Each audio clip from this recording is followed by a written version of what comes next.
Slap the bass.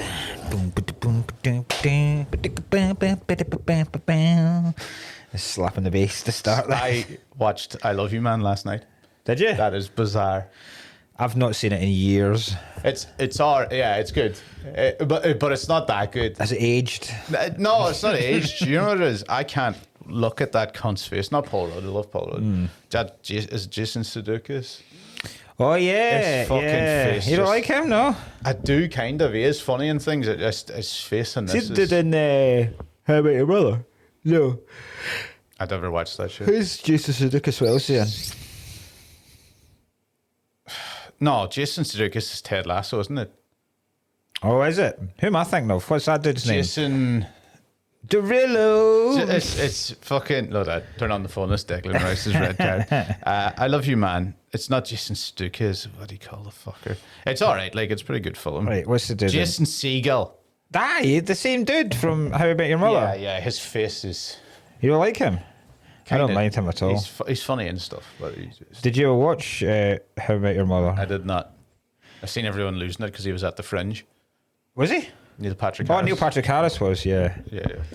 He went to a couple of folk we know's shows. He went to MC Hammersmith's Okay. show. Didn't come to ours. Yeah, man, I'd love Neil Patrick Harris. I was like, I thought Gone Girl. Giving him the urn. Just read it. This is extreme homophobia. Read it. Says in the Emmys now, cunt. Oh God, you sent in a thing this morning into one of the WhatsApp groups about Hulk Hogan. Hulk Hogan. Yeah, Hulk Hogan. So, because you didn't know all the stuff that Hulk Hogan's done. No. Hulk Hogan was talking about his daughter's dating life. He's got a really weird relationship with his daughter. I think her name's Brooke. I know that he's got a daughter that he's with. Yeah. I do know that part. But there's been weird bits where he's been over handsy with her, and then he took a huge interest in her love life, and basically said the N-word a lot of times over who he didn't want her to date. And then there's an interview come out where he's like that, where they've obviously broached the subject of would the WWE fans ever forgive him, and he's gone, listen. And it's the way he goes, when you consider some of the crazy stuff that Chris Benoit did, some of the crazy stuff, killed his entire family and himself. What a wacky, just mild horseplay, really. Crazy. Is his point they've forgiven him? Yeah, which is not true at all. Like, it's an absolute no way. He's been completely erased from the entire history of the sport. It's not. He's not. They fucking forgive him. It just like, it feels like only you forgiven him. Yeah, he's not posthumously been given the title. You can't be forgiven while you've also died at that day. Yeah. So I said, listen, if you can forgive some of the madcap adventures that Benoit got up to. But how did Benoit do it? This sounds funny because I did do an entire show about Benoit, but I never actually, much like anything, no research. Did he put them in the bed type of thing? No, he put them in the crippler crossface. Fuck. I don't even know what that is, really. That was his submission move. What he would do is he'd be like he'd lie on their back. Double legs? No, he'd lie on their back and like basically put his forearm in front of their chin and basically fucking I do choke know what them it out is. like that. I do know what it. I do Crippler remember it. crossface. Yes, okay. No, I mean there are theories that Benoit never did it. Great, these will be good. What's the theory? So- what theory are you going to convince me that, So there are theories. a junkie wrestler isn't the... No. I mean, there are theories that I can't remember who. There's another wrestler was The Jews involved. did it? Was involved. Yes, yeah. It was very much a Jewish conspiracy. I can't remember the full theory. It's a bit of it's a stretch. Yeah. Theory. There was another wrestler involved, and then there was other people involved, and he was framed by it. The Edge. But it suggests that. I would suggest, anyway, that a man who, for about 18 years of his life, every single night threw himself 40 feet across a ring and connected his forehead with another man's shoulder bone, I think that might have caused a wee bit of damage in the old decision maker. Hulk, forgiven. Yeah. But he would have been. I mean, he would have been fucking roided up to shit, Benoit, as well. Yeah, obviously. Yeah, I reckon he was wearing the uniform. Like I don't ever imagine it. That was his tune, Steve Jones. You used it. Yeah. Was it Whatever Peace by? Is that what it's called? Whatever Peace by Lotus. It's the first song on my Spotify, so I'll fucking tell you now. It is Your Spotify rap's gonna be awesome. Our Lady Peace. Our Lady Peace. Look, Forcible Entry is the name of the album coming on the thing. WWE used to do all these. Look, Kid Rock, Limp Bizkit. I never heard of this band though. Our Lady Peace, they were like a kind of punk metal band. I mean, it's fucking good. Like, it's really good. That is a good entrance. He was the Rabid Wolverine. That was his stage. That was his ring name, the Rabid Wolverine. Benoit, one of the greats. One of the greats. Technically one of the greats, not one of the greats in terms of parenting, but or husbandry, but one of the greats. One of the greats between the ropes. I was about to say between the sticks. Yeah. That kind of works. There's 4 sticks technically. Yeah, what do you call them? Turnbuckles. Yes, yeah, fucking hell. Yeah, because we were talking this morning as well about how Rey Mysterio killed a guy. So is that who the 619 thing was? 619, yeah. It's the one he runs around. He flips around the road. It does look cool, but it's the most elaborate move because just don't sit there. Like there's a what it requires. It requires the wrestler to go between the 2 top ropes and then just lie there and wait for a man to bounce off one set of ropes and then it's a special move. You think if you're fighting him, shit, listen, I've seen this before. I know the outcome of this is gonna. But this is not a good. There's a lot of them that are like that. There's loads of them that involve getting tied up with ropes. There's one where Sheamus does where he does this thing where someone gets tied up on the outside on the skirting of the ropes of the ring. Okay, right? yeah. So he's outside the ropes but still on the ring. Right, and he lies back and he allows Sheamus to basically beat him with his forearm 10 times while the crowd count down in the chest. And you're like, after the first one, just drop to your knees and roll off the ring. Don't take this punishment 10 times in a row. He's even counting it downwards. Yeah, he's not counting upwards. Yeah, it's incredible. You know how many's coming. It's absolutely Because I said because I knew there was I remember going like, Ken Shamrock, but he wasn't actually Irish. And then I was like, no, he wasn't. There was loads of Irish people. He was like a martial artist. Yeah, Ken Shamrock. He used to come in with a kendo stick, smack it off. Ken Shamrock. Yeah, but I can't. It was Sheamus, right? I kind of get. You can make that a character, but Becky Lynch does make me laugh. Becky Lynch, not changing her name. Yeah, she's just Becky Lynch. Finn Balor, he's really good. I really like him. It's not real. Finn's obviously Finn, aye. Balor. Balor Theatre. That'll be an Irish name. It's a Balor Theatre. So yeah, this is going to be an Irish heavy week this week because of this. Or a green t-shirt. This film. Bye. That's wrestling chat from the start. But we have also a fighting chat to bring up. For fuck's sake. Because, well, basically this started off as a good little bit of toxic masculinity. A little bit of it's a long-seated. Just a wee bit of banter. A wee bit of fun that Elliot Steele and Tom Hutton were going to have a fight. Because they were at it at Vegas saying who would want to fight. We were doing that thing like, would you beat a gorilla in a fight or would you think? And then them two got at each other. It was about 5 a.m. on our first night there in Vegas. Yes. And Tom said that he could easily beat Elliot in a boxing match. And Elliot took it very, very, very badly. And kind of stormed off. Yes. Wouldn't speak to people. He does storm off. In terms of people that I know storming off, I've seen him do it at least 3 times. Yeah. He did it with a Columbia goal. He sat on the beach. Yeah. Sat crying on a beach. Yeah, he's done it with that, where he was absolutely... And then he did it in Nando's once. Did he? Aye. I like to think so. Yeah. I imagine he's done There's no way he hasn't stormed out of the Nando's. No. Mushy poos. No, but he went and fucking he started this. He started up again, right? It's very funny because Elliot's like, you beat me in a fight. Don't you know I'm the guy that has multiple routines about how I get my head kicked in and lost a testicle in a fight and fucking like, I don't think you're good at this. Yeah. The fucking state of him in every Instagram photo. I don't think he's won a fight. I don't think he's ever actually won any of his bouts. Yeah. So Yeah, so I don't really know. yeah, history suggests that there's a good chance somebody could beat you. Did he win his boxing match in the comedy boxing back in the day? Who was he? He was fighting Adam Rowe.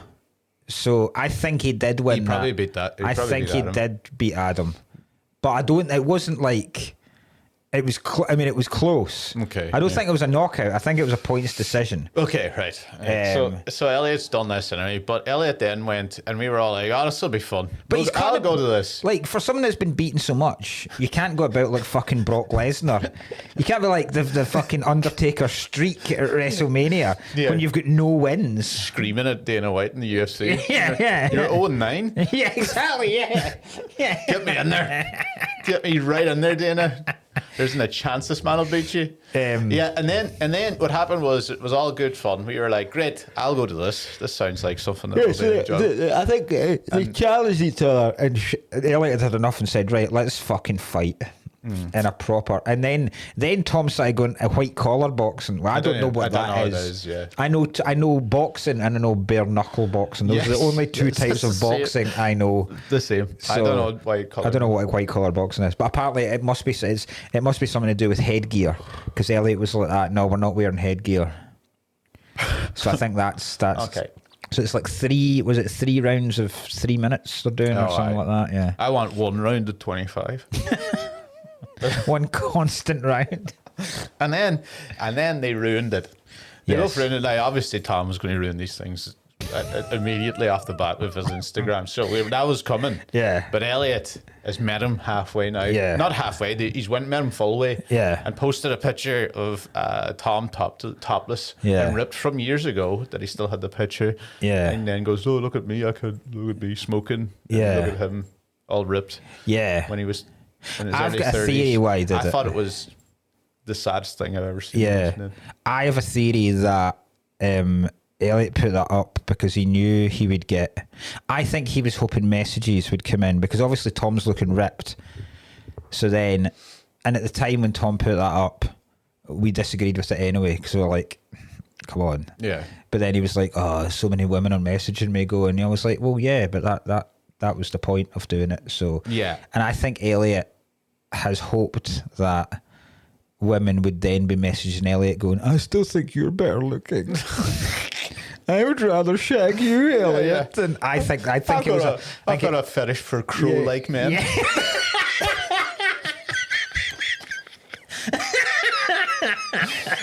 So, but, yeah.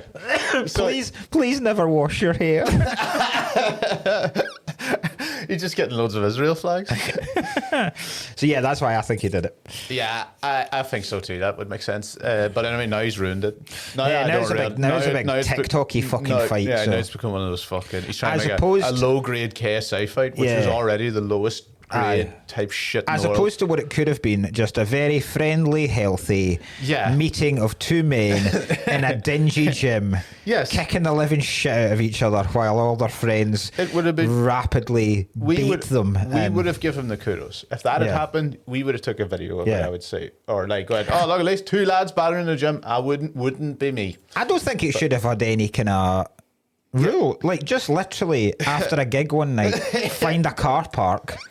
Find a multi-story. Just a tonic Nottingham. Right. Just out in the back of that Two alley. of us park, right? Me and Danny bring our cars. Right, we park it either. Not you. Or even just everyone that's got a car, and we create, in fucking, it's not Kickboxer, is it AWOL? I haven't seen AWOL. Where, like, is that the one? That's the one where he leaves the Foreign Legion. I think it's called Lionheart. Is it called Lionheart? So it's called AWOL, and I saw it when it was called AWOL. And so he leaves the Foreign Legion, and he starts fighting underground. Yeah. Van Damme, and there's a scene. I'm sure it's that. It's either that or Kickboxer, but. There's a multi-story car park where everyone parks their cars and just turns their headlights on, and in the circle that the cars create, they just fucking wreck into each other. You reckon it'd be way worse if everybody had full headlights on though?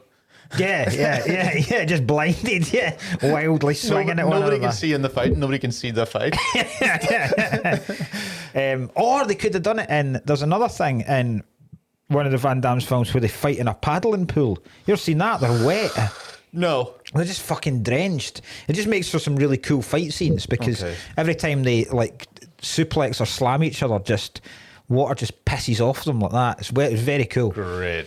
I watched Hard Target again. Oh, that's a fucking amazing film. Watched it twice now in the last month. Amazing film. Good haircut in that massive mullet. Oh, aye. He's got in that. But when it was acceptable. Is that John Woo? Unlike fucking Elliot. Walking up thinking he's that in 2024. Like a fucking... You're taking Elliot to task. Do you know, by the way, it was John Woo. Big fan. But yeah. I don't... I've talked about this on stage. I think I don't get the need for young men to have the... I don't need talk about this on stage. Aye. John Woo. Yeah, John Woo, a master of the arts. No, I don't get the... I know it's probably just, again, old man yelling at cloud shit, but the fucking... When you see young dudes... First of all, the moustache thing I don't get. And I don't get the mullet thing. Yeah, I get. Yeah, do you know what I always think? The mustache thing is very funny because it just looks. Everyone to me looks like they're in the IRA. Yeah, it does. All them little mustaches are now like just look like IRA dudes. Aye, or a big fucking 80s haircut, or an early 80s Premier League defender. Yeah. Like I don't even know what he looked like back today, but I'd imagine how Gordon Strachan would look. If you want to go, like the couple of times I've done the Movember thing. Right, the whole point was to Movember. See, right. the whole point I did it was to get the most elaborate, luscious moustache I could get. So you were proper going for a big fucking Wyatt Earp. Eugene had one. Aye, like a big massive, a big fucking huge handlebar. Wilfred Bromley. Big effort. I don't know if he had one. You don't have a fucking like Terry Hurlock fucking shaved in there just like he's an IRA moustache. It's weird. Yeah. You know. It really annoys me. It annoys the piss out of me when young folk do and have fashion trends that if I did it at school, you would quite rightly get the living shit kicked out of you. I think it's unfair. Speaking of fashion trends, that seems like a jumper I would wear. This is all I could. I'm still living out of boxes because I don't have. I've got so little shit. You don't have to. And I'm quite cold. Considering the fact that I am way less dressed. Yeah. Everything's gone wrong. Yeah. I haven't shaved my head either. I look mad. You've not shaved. Look at that. This is when it starts growing. I was going to say, Christ. It's grown out the sides now at the top. It's like sitting next to Barbara Streisand. When my hair grows longer, I look more bald. How fucking depressing that is. I have to keep it down so I look less bald. As soon as it goes out a bit, it just... And I have curly hair, so if I let this go, I'd be just Woody Allen. Or, you know, like literal Sideshow Bob. Yeah. Krusty the Clown. Oh, Christ, yeah. Krusty the Clown, sorry. Like Art Garfunkel. Yeah, exactly. That's what I would get going. You will get that on the go. I'm getting an MRI tomorrow. Yes, and getting sucked into a wee machine. Mental. What was I going to... Okay, fucking doesn't matter. Yeah, for your wee tumour. Aye. Oh, because they were like, oh, great. So I thought I was going to be taken out. Remember last week I said thing, and then I landed and they were like, no, it's. I'm afraid it's beside two of your nerves that join here and here, right? So if we go in and snip it, next thing you'll lose, like, you know, like them people look like I have Bell's a stroke. palsy. Like, yeah. So I was like, well, probably not that day. And then they were like, well, we're going to have to do MRI and we're probably going to do it anyway. So there's a chance I might come in here all slack-jawed. Like a certain phrase in the... So that's tomorrow. But surely it'll be fine by the time we record another... No, so what I'm doing is the MRI tomorrow. Then next Wednesday, it's a prep for the surgery. Then the Wednesday after that is the surgery, right? So they were going, well, if we don't, they were like, well, we'll do a little slit and it'll look like a little scar. I'll have a scar, like a hook scar there. And I was like, great, look more like a Serbian sex trafficker, right? But then they were like, but we can do it the old fashioned way if you prefer. And that's where we slit down here. No, we slit down here and up around here and down here. And then we peel your face off, like in yes. fist up. They pull your entire fist and take it that way, and then just close it all back. Oh, do that. I was like, but you'll be out surely. Huh? Will you be out? Like, will you be anaesthetised? I don't think you will be actually. I don't even. You'll have been numbed there, but I don't think you'll be out if they peel the. I feel sick already today. Yeah. That sounds fucking class. Yeah, I was like, let's not do that. That sounds unbelievable. I was just like, Face Off. That's just. I've said this before. Has anyone considered just squeezing it yet? I imagine it's a solid block. There's no. But it would come out. Like like I think if you reckon it must be attached. If you created a whole big, like, and you need it, it would just blob out, like a marble. I think it would. I'm sure maybe medically there are problems again with the nerves. If I was to be like, if they're talking about nerves and them going in with precision needles, I reckon if I just went told you, solved it. It's gonna roll off like a metal ball. Get that back. I want to keep that. Oh God. Well, you get to keep it. I've asked you this before. I want to. I have a weird craving. I'd put it on my keys. Get it frozen. Like, I want to crush it in a garlic press. Nice. I like that. I don't know why I just want to. I like that. Yeah. Fuck you. Wonder how solid it is. I don't know why. And then I'm assuming inside it will just be all like cartilage and it must be. Blood and stuff. I don't know. See if you get a chance. If you can bring it the in. tumour here. Yeah. Okay. And we can have a look at it. Auction it off. I do not want to give him a tumour out to someone. I bet whoever gets a tumour. I bet there are some fucking proper weirdos. I know there are some proper weirdos on your NFL podcast. People in the NFL podcast Discord. I know there are some people that would pay for your jaw tumour. What the hell? I don't know how much they'd pay. I don't know what they would want it for. I think there would be a bidding war for the tumour. A very small bidding war, but I think there would be at least 2 competing bids. Keep it in a snow globe. Yes. Oh, Jesus Christ!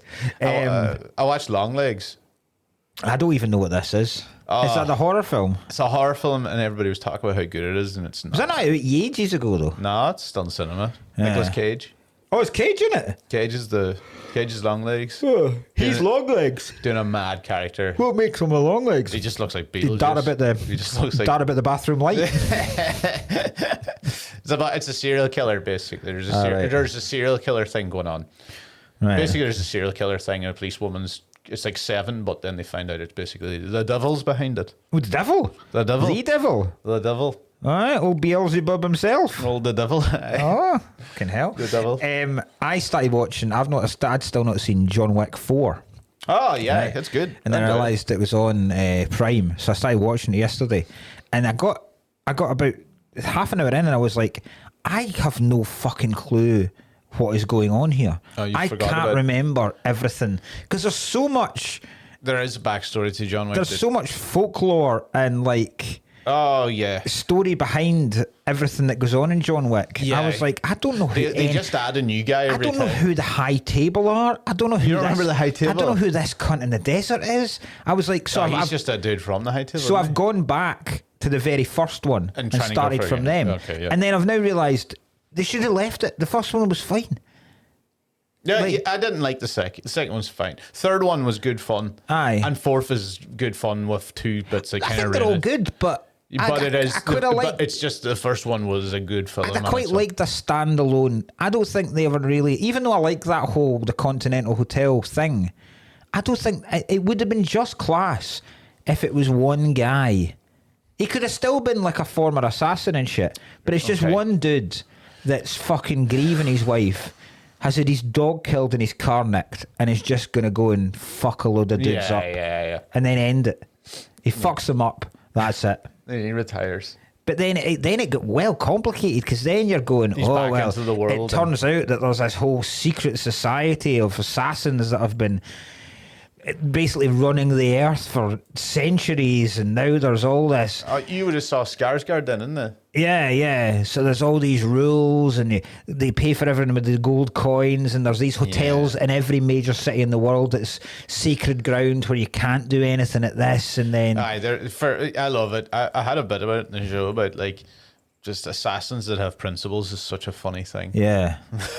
But then there's also that whole, they've got that room where it's like an old kind of telephone exchange. Oh, I where they have to phone up by when they have to go John Wick's excommunicado. It's just and like, then surely you just have emails or and then it goes to all these women in like a fucking typing pool. Yeah, all tattooed, dressed in the 50s. Yeah. I was sitting there like they're like burlesque dancers, and then they have to dial it up and then put a wee thing up a chute, and then that goes to every assassin in the world, and they go fucking 60 million for John Wick, right? I love the way they all go, ooh, John Wick, love it, and every one of them dies. Exactly, if I was, I'd go. Well, I'll probably sit this one out because I imagine, right? He's got they all know him. Considering how many assassins there are, right, and considering how the shit that and how important they apparently are to the world, I would imagine while the John Wick assassination contract has gone out, other ones will still come in. Smaller ones, I'd fucking sweep them up. Yeah. While every mad bastard's trying to kill the indestructible John Wick, I'm out there destroying some fucking dignitary that's got no security at all. You're doing 61 million quid jobs rather than 160. Exactly. It makes so much more sense. It's like doing gigs, like doing the weekends when everyone's up at the Fringe. Just hoover up all the smaller shite. You're trying to do like everybody's fucking like hunting John Wick down in the desert, and you're just sitting there going fools, and then putting a pillow over Greta Thunberg's head. Exactly. Cha-ching. Do you know as well? There's one thing they keep going for hired assassins. None of them ever really thought, you know what might be undodgeable? A sniper. Yeah, just fucking shoot him in the head. Yeah, no one ever tries to. Nobody just sniper him. He's in the open all the time. Yeah. He's in fucking. Do you remember the one where they start shooting each other secretly in a shopping centre? Yeah, they're like him in common going. And there's bullets missing people, and nobody realizes the people are shooting at each other. Aye. Do you know what I really like? I like people getting shot at really short range. Do too, yeah. It doesn't happen enough in films, and I don't know why. Yeah. John Wick's perfect for it. Yeah. He'll shoot people like inches from their face and then proper fucking unload on them as well. There's no need for it. Reloads and something. Yeah, it's unbelievable. I love it when he's like, I love when they do that, man. Look, there's another thing as well about John Wick. Nightclubs aren't that noisy. No. That they're in 3 separate John Wicks, bullets fly in the dance floor. And they're still going for it. People are just dancing around. Yeah. People are dancing over their assassins, murdering each other. Yeah. Like, what type of pills are they on? Like, I love The Prodigy, but I'm fairly certain even at the height of The Prodigy and me loving them, I'd notice a gun battle happening in the crowd. Yes. Like, a gun battle is exactly how you put it. Yeah, this isn't 2 guys wrestling over something and then a silencer shoots them in the stomach. Yeah. These are multiple men with machine guns. Yeah. The first John Wick too, the bad guys, we're not going to get into too much about John Wick because it'll come up, but as well, they were normal bad guys. It was just a gangster, Michael Nifquist or whatever the dead dude. The guy that plays Theodore Greyjoy. Yeah, he died, didn't he? A couple of years ago. Did he? Aye. Yeah. The wee guy that played... Girl in a Dragon Tattoo, the his original. cock cut off. I don't know what you're talking about. In Game of Thrones. I never watched Game of Thrones. The son, Yusuf. No, not Alfie. That's Lily Allen's brother. That's Lily Allen's brother? The good shot. The dog. The one that kills the dog. The one that kills the dog, Allen's brother. It's Alfie Allen. Yeah, and then it's Alfie Allen, and then the dad. The dad. He's dead. Oh, he's dead. Yeah, right. The Swedish actor. He's good. He is. He always it's only him or it's Stellan Skarsgård or him go up against each other for every role. He's good. And some of his lines are brilliant. Baba Yaga. He's the man you get to kill the fucking boogeyman. Yes, him. With the fucking pencil. Like, everything's properly pronounced. But now it's ridiculous. Like the fourth one, you haven't played. Did you get as far as the guy in the poker table yet? No, yet. Oh, well then. I've just finished where he's chasing men through the desert. He's chasing a couple of sheikhs through the desert on a horse and shooting at them. And then he meets some guy, that's when and then just shoots him. So it's right at the start. And it was when he went, the high table have decreed that, and I was like, I don't know what the fuck's going on here. I'm going to have to go and swat up on this again before the high table, the boardroom. Very quickly, last week on Friday, I did, which I didn't realise you'd done as well. I did a flotation tank. Oh, aye. Brilliant. Aye, they're good. How much was it? So it was, so Because I was tempted to do it. I did it for free. So me and how did you get it for free? Broken. No, I did it for like practicing a YouTube video. I actually wasn't in the YouTube video. Was this? Back in Fax days. Was it? Has it been going on? I thought this was a fairly new thing. No, I think it's fairly new now, as in people can do it now. Aye. I think this is you go to a real specialist. So it's £99 for the two of us. Okay, that's not too bad if you're two. Which is 45 minutes. So I thought when they said a dual session, I thought, right, there's going to be two tanks next to each other, because I never thought we'd be sharing a tank. Were you sharing a tank? No, there was one tank, but I did 45 minutes, and then Amy did 45 minutes. So I was like, that's quite a long session. And while one person's in, there's like an infrared sauna and an ice bath. So you're basically running in between them, which can't be healthy. Like when I was doing it, I was like, this is a heart attack waiting to happen. You can't heat your body up to ridiculous temperatures and then launch it in ice immediately and do that 5 times. Like, this isn't good. I mean, I felt incredible. Yeah. But it's not good. I think like a flotation device, I'd probably talk myself into 45 minutes. I'd probably talk myself into... I didn't do it properly, by the way. I got into this thing for a short time while the others ended up doing it for the full thing. Oh, yeah. So I don't know what it's actually fully like. I just been in it. So Amy hated it, right? Really? God. She just couldn't shut off. She was like, I don't like it. She was like, it's not relaxing me at all. And also the salt was, because there's like fucking tons of salt in it so that you float, and the salt was starting to irritate her skin. And she was like, this isn't nice because I'm itching everywhere. So I just had her go as well. So I ended up doing 90 minutes in the fucking thing, right? The first time I was so fast asleep, it was ridiculous. So fast asleep. Fucking hell. And the second time I couldn't really get back into it again because I'd come out. So I had a wank. Here's some more salt for you, yeah. As soon as I jizzed, I just hit the roof. I'm sinking. That's so funny. A top up. Oh god! Do you know that there's one of them machines, by the way, around like there's a seance machine, like you can get into it. So there was one they were around for the Fringe and stuff. You get in. I've done them. Oh yeah, have you done the plane crash? Yes, one? I did it for Edinburgh Unlocked. You did the plane crash. So was it last? I wanted to know what these are like. Not this series, but last series. Okay, right. We did. Oh, that's just probably why I know it. So they're in Bristol Square during the Fringe. They're just shipping containers. Yeah. But they're an immersive experience inside it. So I didn't do the seance one, and I'm quite glad because I wouldn't like that. We've talked about this before. I'd never mess with a Ouija board because I think it's a door I don't want to unlock. The devil. I'm too weird about that stuff. That the devil. I don't want. So have you ever right? For example, would you have done this? Because I've done this. You know, like what do you call the fucking place? It's in the mountains beside Dublin, in Wicklow. The devil's fucking whatever. Tongue. The devil's anus. The devil's anus. Taint. Yes. There is the devil. Gooch. We have the devil's Clitoris. hole. We do have a devil's hole. Devil's hole. That's not what I'm talking about. That's a whirlpool down near Strabane. All right, aye. It sucks people in that they die, right? But there's a you might have to tell me about this. And I go, there's a place in Strabane called the Devil's Whirlpool. What's that place in Ireland that everybody kisses? Blarney Stone. No, it's your mum's arse. Ah, fucking wank. Fucking piece of shit. My shoes. These are the ones you fucking Jesus. You hated Christ. these shoes. Child's shoes. I didn't realise they had lightning bolts. Oh yeah. David Bowie-esque lightning bolts coming from them. Sam Lake said they were nice. Oh well. Did you see like what do you call it? By the way, the devil's what was it talking about? The devil. You said there was a devil's thing. Oh, the devil. Right. So would you? Right. So the thing is, you'd be haunted by the devil for the rest of your life if you run around it backwards 3 times. Would you do that? No, I did it. I would never do that.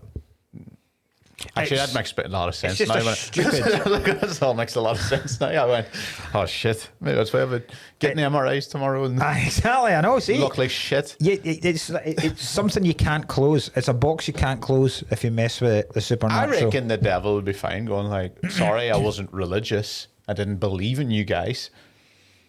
No, but Do you reckon you'd be like, that's a good point? But that's not the devil's. That's not the devil's plan. That's not. He doesn't give a shit. The devil's there to basically convert everyone to demonism. I don't know what his fucking plan is. Aye. But surely the devil's whole thing is to rule over Big beats are all best. souls. Oh yeah, really. Oh, okay. Aye. I don't even know. So I don't think religion I ever don't know really what he's comes all in. about, to be honest. I don't think religion ever comes into I it. just know he's a scamp. I just wouldn't do it. Well, what was my point? Why did I bring up the Seances. Oh, right, that was that thing, right? So there was a seance one, and I was quite glad we didn't have to do that because I'm not scared enough to say no, but I wouldn't be comfortable with it. So when they said we were going to do the plane crash one, Oh yeah. I was quite happy, and it's weird. Is it? So it's all in the darkness. So you start off, you go in, and the thing is like it's set up like a plane. So you go in, and it's exactly like boarding a plane. Like as you go in, you hand over a ticket, you get given a ticket. Is this like 3D? No. It's like you go in. There. You go in. Yeah, you go into the shipping container, and there's airline seats, and it's like the interior of a plane inside it. There's someone greeting you at the door that's a steward or stewardess. You hand them your ticket, your boarding pass. You then get shown to your seat. Okay. Then the safety announcement comes on like it would. I'm pretty sure they did some kind of video safety demonstration. And then you feel... So it doesn't actually move. It's not like a simulator. But the way they do it with wind and sensory stuff, they say, right, as it's a nighttime flight, we're gonna turn off the lights for takeoff.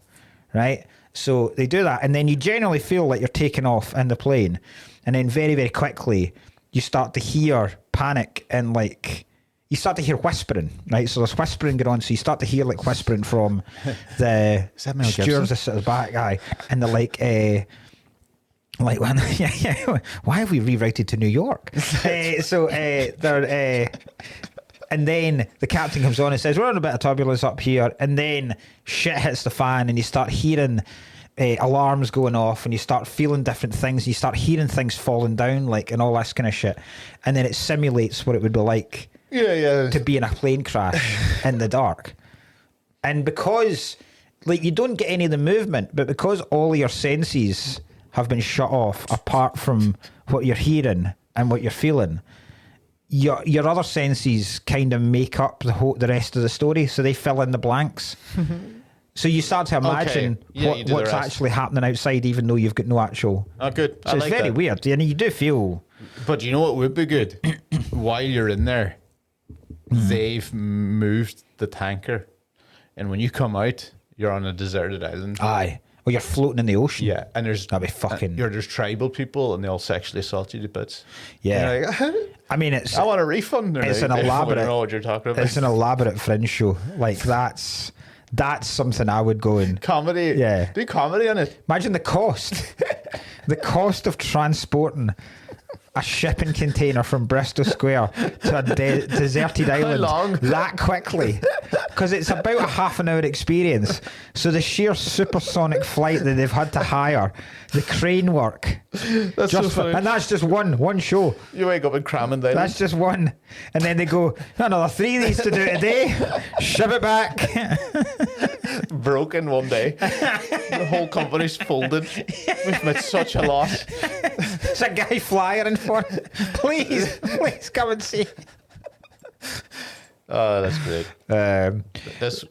Right, let's do the film. This film is this week's film given to us by Aaron Murtaugh. Mm-hmm. You know, who kind of looks like a Commitments character. Yeah, fuck you. Mm-hmm.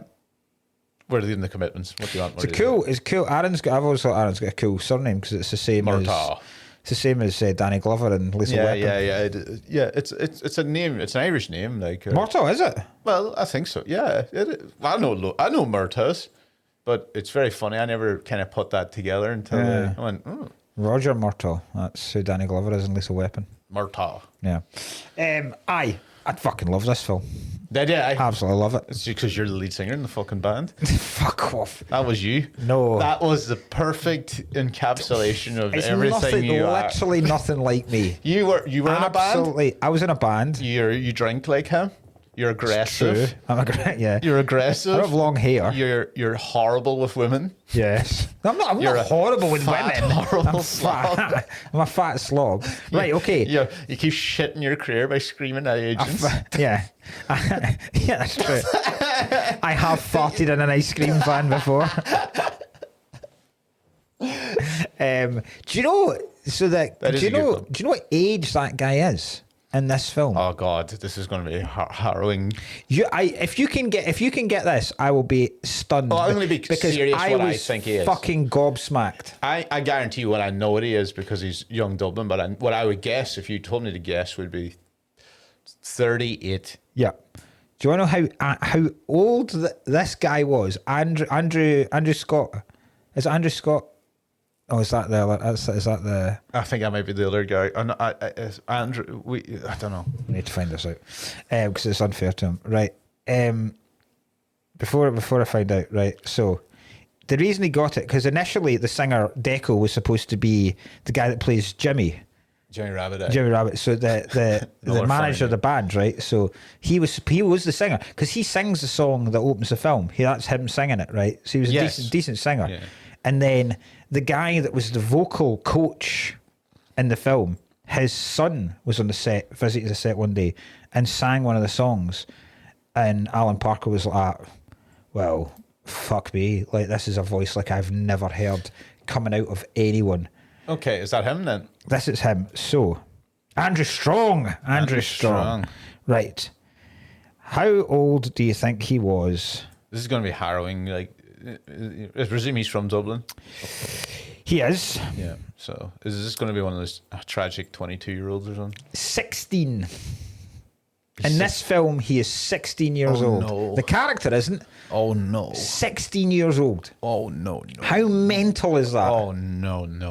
That's terrible. Is That's he dead? unbelievable. No, he's not dead. How? So he's born in 1973, and this was filmed. So they started filming this in like 89. Fuck. So aye, that's 16. Jesus Christ. That's harrowing. That's incredible. That's hard. That's way more. I thought you were going to say early 20s, and that is just so bad. But the fact that he's a teenager, and not even 18, he's not even allowed to drink the beers. He was necking the whole way through it. But he doesn't look in any way, shape, or form any less than like 28. My guess was over twice his age. Yeah, it's insane. I honestly, when mind-blowing. I had to read it a couple of times, I was like, "There's not a fucking chance this kid was 16." Great. It's unbelievable, and he's not like because his voice is old, so good. Like it's he's unbelievable. So good. He's an unbelievable singer. Yeah, but he's never really gone on. I mean, he's released stuff and he's toured with a lot of people. But you would think that would launch a career that would go stratospheric with that kind of voice. Yeah. But no. Big Meatloaf, Ireland's Seriously, Meatloaf. Yeah, but hardly any of them went on to do anything. Yeah, I know Jimmy Rabbit from. Do you know what? I know a lot of them from Irish stuff. Aye, but not massive. Like I do know them. And I go, oh fucking. Like I couldn't get where I knew everyone from. I feel like all of them are in a show called Bachelor's Walk, which is an old Irish show, and I was like, I feel like that's where I know everyone from. Like but, even the one of the girls, you know, like the most lesbian looking of the three singers. Fuck's sake. The wee fucking. See, I know exactly who you mean, and that's what's so terrible about it. Yeah. The wee stocky one with the short hair. Paul Runty. Yeah. Do you know what she's in? What? No film she's in. What? Pulp Fiction. Fucking, that's her. She's in the needle. She's in the fucking room. Yeah. Bastard. Yeah. I fucking knew that fucker. She's one of the folk in Jimmy's house. Yeah. I fucking mental. Annoyed me there. I knew her from something. The only reason she's in it is Tarantino loves this film. Does he? Yeah. Good. I've seen interviews with Tarantino saying how much he loves this film. Great. Unbelievable. Fuck. Because none of them are actors. They're very good at acting, in fairness, for people. Yeah. I mean, in fairness, they all Some just of them acted like they're all from North Dublin. They just acted where they're from, in fairness. But they, because I think they basically said it's like that whole, you know, like the Armageddon thing we had, where would it be easier to train astronauts to dig oil, or would it be easier to get oil riggers, teach them to become astronauts? Yeah. This was the dilemma they had was, would it be easier for us to get actors and train them how to be good musicians, or the other way around? And they just went, we'll just get fucking musicians. Just get musicians and just ask them to play themselves, basically. Yeah. Like, who's Alan Parker, by the way? Alan Parker's the director. I know that, but what's he done? So he did Evita. He did a film called Birdie. He did Bugsy Malone. Oh, great. He's done a lot of musicals. Okay, right. And shit. I'll tell you. Because I know Roddy Doyle. You know Roddy Doyle, aye. But, so Roddy Doyle was just an author, aye. Yeah. Aye. I reckon, by the way, do you know what? I'm going to ask, because I know Roddy's son, and Roddy might listen to this, Roddy's son. Oh, cool. I must go figure it out. I should check that out, because I know his son's a mad cunt. Good crack. He used to play like the drums and shit, you know, like on the street, like boom, boom. Alan Parker made a film that we both love, Mississippi Burning. No, yes. Did Midnight Express as well, and Angela's Ashes. I didn't like the worst thing about Mississippi Burning, though, was the way that they worked things out. They didn't work anything out. Nothing gets resolved in Mississippi Burning. Racism gets resolved in the end. Yeah, so I must check that. But anyway, that's fucking great. But it's a very, very basic plot of this film. It's just I enjoyed how fucking basic it was. Just a guy wants to manage a soul band in Jimmy Dublin. Rabbit. Yeah. Ridiculous name. And that's it. That's the whole story. And then it's just following the creation of the band and the inevitable demise of the band. The inevitable and immediate and swift demise. It's very quick. I wasn't expecting that when they just were like... Because I can remember this film a bit, but not really at the same time. What I don't get right is, because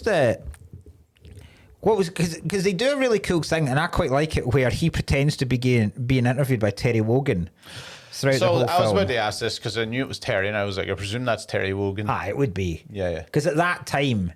Terry Wogan would be on. I mean, that was like the main chat show on BBC One. So I'm assuming it would be Terry. And that would make sense with the Irish thing as well. So, but it's a good device in terms of explaining a lot of what's going on. It's like a voiceover, but without being a voiceover. Yes, but I never really understood. So the whole plan was for them to get a contract, and then Sean Hughes, the comedian, at the end comes. That's who I remember. He's from a record label, but then I'm like, they're only a covers band. Yeah. So what was the transition going to be with this band? Were they going to make them like some sort of like a big band for like? But you know, like you see like the London Philharmonic. That's the only thing I can think of. The London Philharmonic. That's who you're comparing. Well, just they do covers. A cover band. Of course they do covers. A fucking orchestra. You don't get many orchestras that release their own shit. I don't give a shit what the instruments are. They're a cover band. That's what the London Philharmonic. They're a cover band at the end of the day. I love the way you've reduced the London Philharmonic Orchestra to being Iron Maiden. Write your own shit. That'd be so funny, them smashing out Bach and Mozart. Play your own stuff. Going to one of those village fetes, right? Who have we got? We've got No Oasis, the Foo Fighters, the Stereophonies, and then the London Philharmonic Orchestra closing. Okay, it was great. What was your band name? What did you do in the band? You had a band. I was a singer. Yeah, see, man, this is it. What was your band called? We were called Evac Chair. That's not too. I made up a couple. So I thought you might. The Shady Badgers. That's all right, yeah. You're trying. Born on a Pig Farm. That was the album. I feel like Born on a Pig Farm is a good name for an album. The Marinators. The Marinators. That's what you want. Well, like you would do with a chicken. Yeah, the Marinators. I feel like the Marinators sound more like a ska band. Yeah. You know? Coming up, the only reason... Not this because Jamaicans love marinating stuff. That's not what I'm saying. I always thought Aquaplane is quite a cool name. Aquaplane. That's quite a cool name for a band. Do you know what aquaplaning is? No. It's when you... Space docking? So when you're driving... So when you're driving and you hit like a lot of standing water And the car goes. Oh, yeah. It's aquaplaning. That's good. The reason we're called Evac Chair was because we were doing this band night and we didn't have a name at all, and we were at high school, and an Evac Chair is the chair you take disabled people out of a building with in a fire. It's a fucking, I've seen them. The yellow things that are attached to the side of staircases, and you basically sit a disabled person in it. And they hide them from the main stairwell. Yeah, and it goes like they've got runners, and they basically go on each side of the stairs, and they just fucking push them down the stairs. That's great. So we were like, that's the name. Plus, there was a lot of chair. I remember because we used to love a band called Silverchair. I know Silverchair. They were a great band, a grunge band. Yeah, Nirvana, like. Yeah, so I think we just Evac Chair, and that was. But we did. I tell you, we did have Silverchair. It's the first time I heard that one since I was fucking. There used to be a music festival down. It was called the Wickerman Festival. Right, you wouldn't have done it. It was like you certainly wouldn't have been doing comedy in this country. All I'm thinking was by the time it finishes. Yeah, so it was based because, like down in Dumfries. Okay. Well, it was near Kirkcudbright actually, where I lived. Kirkcudbright, where I lived as well. So Kirkcudbright is not where the Wicker Man film's set, but it's where it was filmed. Right. So the Wicker Man, the Christopher Lee, Edward Woodward Wicker Man, is set in like one of the islands. Yeah. Right, one of the Western Islands. Of Scotland, but they filmed it in Kirkcudbright, so there's loads of like that bit at the end where they're all going about and they've all got the fucking pig masks on, and there's these wee lanes, right? That wasn't that far from where I lived in Kirkcudbright, right?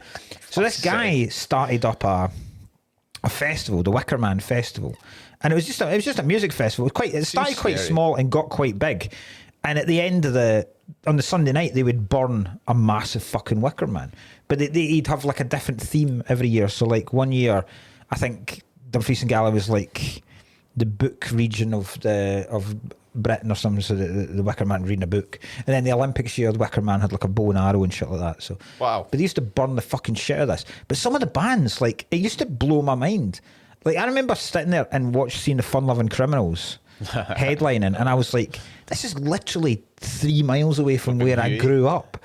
And the Fun Loving Criminals are on. And then there was like Charlottes played, James played, Proclaimers, Ocean Colour Scene, loads of them. I presumed Ocean Colour Scene would have been there, considering they're at every festival, everywhere at all times. That's where me and Amy got engaged at the Wickerman Festival during Ocean Colour Scene. I thought it was Rockness. Nah. The Wickerman.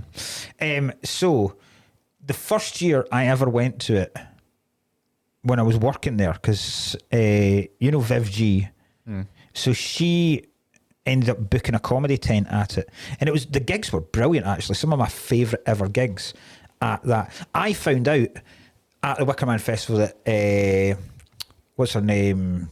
Bloody hell, this is terrible. Annie Lennox. No, honest to God, fucking Alzheimer's is setting in hard.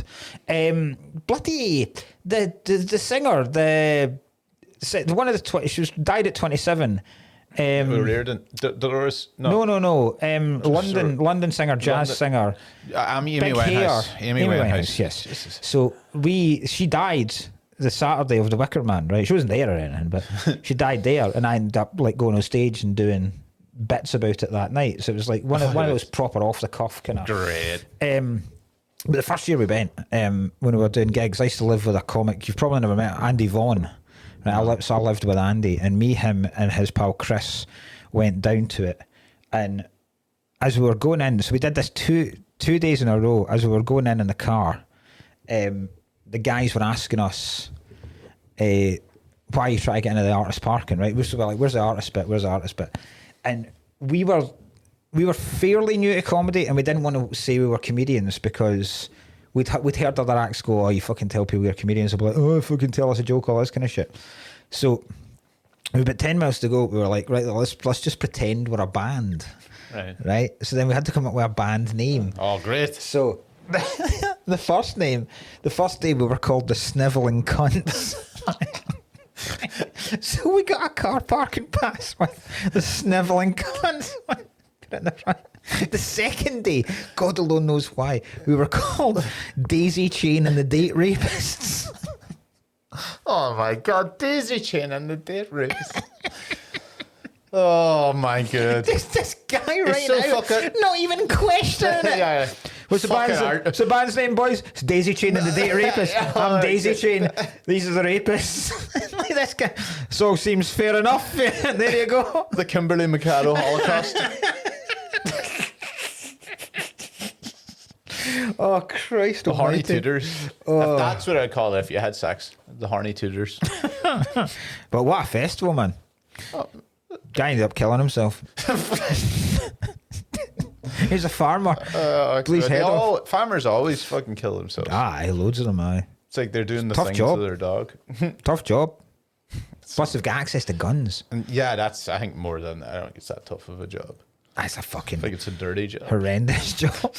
It's a dirty job, but somebody's got to do it. Somebody's got to do it. This film was set when I was born. 91. Sorry, I was born in 1990. I got it wrong already. I don't even. Is it set at that time, or is it just Yeah, released, I think so. released at that because, time? Is that?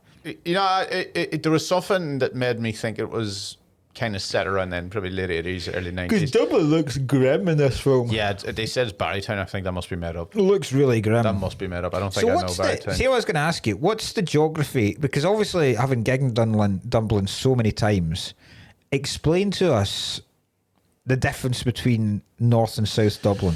North Dublin's full of fun people. Right. South Dublin's full of kind of posher wankers. So South Dublin's where the money think is. Rugby, and, think Irish rugby Right, okay. fans is all South. North is more the commitments. the Nordies. North's more like and North's more the funner accents too. Like Right, aye. South Dublin's the posh Dublin. So is there a different accent in both? yeah, there's loads of different accents in Dublin. Really? Yeah, there's loads of different accents in Ireland. Sure, that's why. Like, Oh, aye. You know the way, like it's just like 10 minutes away. Aye. From 20 minutes But from it's not. Derry. But it's not that big a city, Dublin. No, in terms not of big enough. They have, you see, like North Dublin is because I lived most of the time. I lived in the south most of the time, but I actually lived in the Liberties for about a couple of years, which is like North Dublin, where it's not as they. This is where they're obviously pretending they're in like a slum. Aye. Like probably like 90s Ballymun kind of based on. Aye. But like the Liberties was always good crack. Like I lived in one of them streets with all the markets down in it. Aye. And there's times you come home and there'd be just somebody like you didn't know if they were dead or like unconscious in the middle Aye. of the road. And you're like, well, I'm not helping. Aye.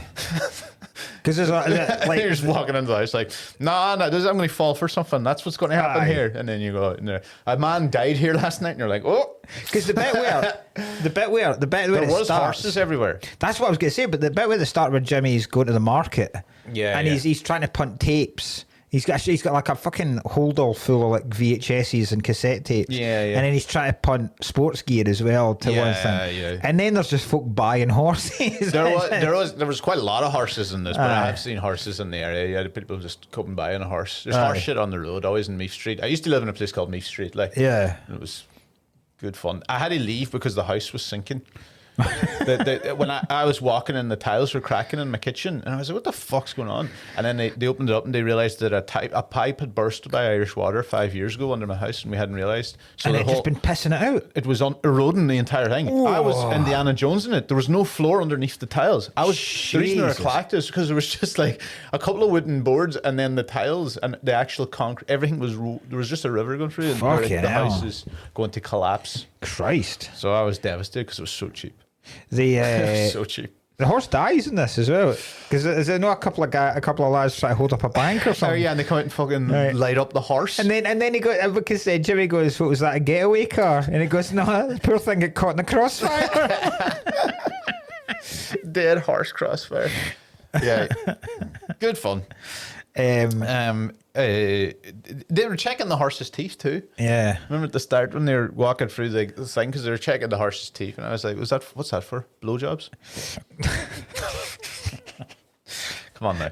So you tell the health of a horse. Is it? That's it's good teeth. But what if they've bad teeth and they're so fucking healthy? Which I feel It's impossible. How is it impossible? You can't have healthy. You can't be a horse and have. I don't think there's any science to be back healthy that. and have I bad feel like teeth. this is like, oh, you've got whooping cough, bury an onion in your backyard and you'll be fine. Fuck off. That is what I feel like you're doing. Have you ever, just stick lettuce in the lagging jacket and your child won't have fucking No, I'm telling you. legionnaires? Right. That's what I feel like you're talking about. It's impossible. You can't tell me a horse can have bad teeth and be healthy. How do you... Are you texting Elliot? Elliot, Christ, if it is like that, Elliot's dead within a couple of days. He is getting a lot of crossfire here. Not crossfire. His is more direct hits. His is more red dot onto the forehead. Signs of a healthy horse. Being alert and responsive to their surroundings, interacting with their friends, walking and trotting freely, bright and clear eyes, a normal temperature, having a healthy appetite, a shiny smooth coat, cracking teeth. Cracking set of teeth on the cunt. What was I going to say? This film had two things prominent in it. Number one, I've never seen so many like 80% drunk Guinnesses. They were all the exact point, just at the bottom, little, a swig or two left. Aye, you know. And the most prominent fucking line was obviously fucking Mustang Sally. Every 2 minutes was Mustang Sally in it. Mustang Sally. I didn't realize how many times Mustang Sally gets sung in this film. It's like 2 or 3, you know. Yeah, because they do the proper version at the end, but then they rehearse it a couple of times, and then it's. I mean, it's a good song, Mustang Sally. Jimmy Rabbit's a funny name. Jimmy Rabbit's a very funny name. Is Rabbit the second name? So Cullen Meany is Mr. Rabbit. I forgot Cullen Meany was in it. He's really good at it. He's fucking hilarious in this. That's just a role made for Cullen Meany. It's like The Snapper. Have you seen that shit? No, but I didn't know that's a part of a trilogy. Yeah. It's the same family. What? This Snapper and the Van. It's all the same family. They're all Roddy Doyle, aren't they? Aye. But it's the same. It's the Rabbit family. And all 3 of them. I'm losing my mind. Yeah. I didn't know if it was the same. Okay, I'm going to have to check that. Because it's been so long since I've watched all of them. But, you know, it is. But, I mean, he's just perfect for that. It's funny when he pops in, because he would have been big in... He would have been in Die Hard by this. Die Hard? He was in Die Hard. He was in Die Hard 2. He's in Is he? He's the pilot in Die Hard 2. So he is? That explodes. Fuck, so he is. No, that's I apologise. That's about around this time. So 87 was the first Die Hard. I think it's 1990 is it Die Hard 2. I'm just trying to think, was he in Die Hard and then went back to this? I enjoy that for some reason. Not that this was going to be... Yeah, Colin Meaney, 71 years old. Jesus. His young fucking acting career. Nice boy. You know it's good when it says a selected filmography. So his first film was Nailed. One of his first films was Die Hard 2. His first big film was Die Hard 2 pilot. Then Commitment. Then it was Dick Tracy. He's in Dick Tracy. He's one of the henchmen. Yeah, and then he's Come See the Pirates. Then it's The Commitments. Yeah, and then right after The Commitments, Under Siege. Yes. And then Last of the Mohicans. Then Far and Away. Then Into the West, which is a big one, an Irish film. Do you ever see that? No. Then it's The Snapper. War of the Buttons, another big Irish. Have you seen War of the Buttons? No. God, there's a lot of Irish films, so we can. The Englishman who went up the hill but came down a mountain. He played Morgan the Goat. And then Con Air. And his newest film, let's go see what he's up to next, is The Panic. The Panic. He's playing JP Morgan. Yeah. What is that about the financial crash in 1907? Oof. He's playing JP Morgan. Okay. Jesus. Is JP Morgan Irish? No. I saw him. Jesus Christ! I tell you, I saw him. He played Jesus Christ. No, I saw him in a real shit film that I loved, a shark film that was released this year. Have you watched No Way Up? Oh, the No Way Up. Yeah. I thought it was quite good. I enjoyed it, but it was shite. Aye. They're just stuck in an airlock. Yeah. No, he's brilliant. He's a big Elvis fan in this. Yeah. Elvis is God. Why did they sing Elvis? Elvis is occasion. Yeah, and he goes, fucking blasphemy. See what I was going to ask you, right? Because they've got a massive painting of the Pope in the house. Is that common? It's not. I had a T-shirt with John Paul II on it. Aye, but ironically, I'm assuming. Well, I don't know if it came ironically. Would there be households with portraits of the Pope? My grandmother had a picture of the Pope at one stage in her house. Yeah. In the house? Yeah. Naked? She wasn't naked. No. Yeah, there was a Pope in my grandmother's house. Yeah, when you walk in the door and they're like, you know. The other one, no. But just crucifixes. The odd crucifix. John Paul II, he was like the main boy, and nobody's really matched him. Ratzenberger, he was a Nazi one. He's the Nazi one, yeah. There was a couple of Nazi ones. I don't think Pope Pius II was a Nazi one. Who's the current Pope? Francis, isn't it? Or is it Benedict? Which one? I think what he looks like. One retired, and I know you can do that. He didn't Retarded. One's retarded, bro. No, one retired. Just went, I'm not being the Pope anymore. And I was like, you have to die. I thought it was like the army. You couldn't. Yeah, I thought you couldn't die. quit being the Pope. Aye. Yeah, he died. No, one just retired. So I was like, oh my God, there's a new Pope. But like the Pope before the last one's still alive, I'm pretty sure. Oh, no, right. he died. I remember when everybody, only recently, it was like the Pope's died. Pope Benedict's died. And then you found out it wasn't the Pope. That's why there was no. It wasn't the current Pope. It wasn't the current Pope, just Aye. a Pope died. I was like, fuck off, cowards. I know I'm shouting, fuck off, cowards at the popes. But you have to die in that position. Aye. I'm sorry, God. I feel like you should have I'm to. going to get fucking some FUD jobs. Aye. I don't think you can go on gardening leave from being the Pope. Oh, man. Yeah, fuck him. Petey Rabbit, Jimmy Rabbit, Petey the Minx. I'm just mixing up people now all over the place. Do you remember there's some good lines in this? My favorite one would be what was he talking about? He's like, wash it, I'll fucking frame it. Aye. Yeah. There's some fucking Cracking just little. I mean, to facilitate the cracking like Dublin lines, Aye. the Dublin humour, they had to make sure that everybody fought at all times. Yeah. I mean, it was like a Gallagher's fucking. They do at fight. Oasis. There's an incredible. Some of the insults they give each other. There's one because they keep calling Andrew Strong. They just keep calling you a fat fuck. But the worst one, right, is so vicious when they're really at each other's throats at the end. And Wilson Pickett's supposed to be coming to play with them, right? And is it Bernie, one of the backing singers? She says to Jimmy, "Is Wilson coming?" And then the really hot backing singer just goes, "Look at you, calling him Wilson. The other day you didn't even know who he was, you fucking cow." That's right. Yeah. That's right. She just that is one where she just turns on her immediately. She didn't Jesus even Christ, I know. They really start fucking like they're going down each other's throats for absolutely nothing. Aye. But it's because like I have a controversial opinion about this, but I don't think the hot one was the hot one. The black-haired one's way hotter than She is now. When I always from seeing this as a teenager, I always thought the blonde one was by far the hottest. And like to the point where I was like, she's one of the hottest women I have ever seen in my fucking life. Yeah. And then now when I watched it, there's a scene where the black-haired one offers to Natalie or something, but she does a solo song. Yeah, aye, and you're like, yeah. Jesus Christ, she's the hottest one. Big red lipstick on. Aye, you're like, yeah. fucking. So I was watching this going, that's pretty funny. Now I wonder if that's like because we've gotten older.